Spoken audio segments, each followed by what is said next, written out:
পরে কিটা জানি পরে ওয়াশ করা লাগে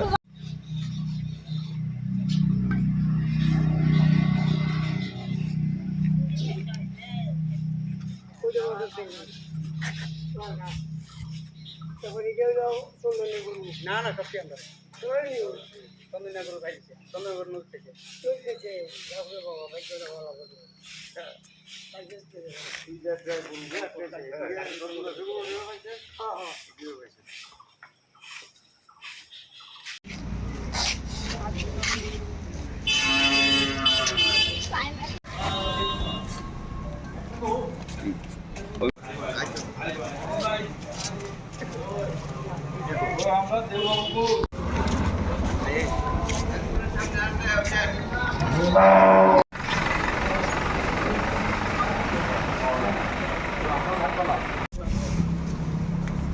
ঠিক আছে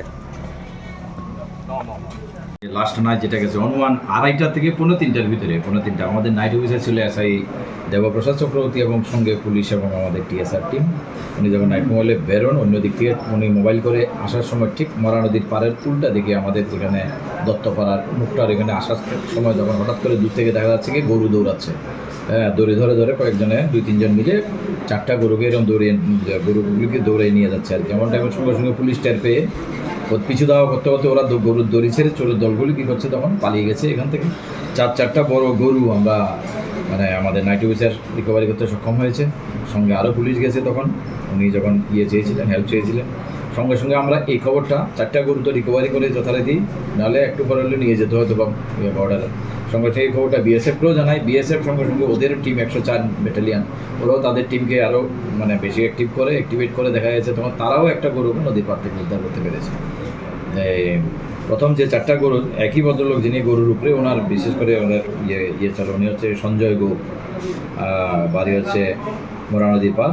ওনার 4টা গরু রিকভারি হয়েছে। চন্দন ঘোষের একটা গরু ওই গরুটাও রিকভারি হয়ে গেছে আর কি। ধন্যবাদ। আমার দেশের স্বাদ গন্ধ আমার সবচেয়ে প্রিয়। আমার জয় যেমন দেশের জয়, দেশের আনন্দ মানে আমার আনন্দ। লংতরাইয়ের গুঁড়ো মশলা হোক বা সর্ষের তেল।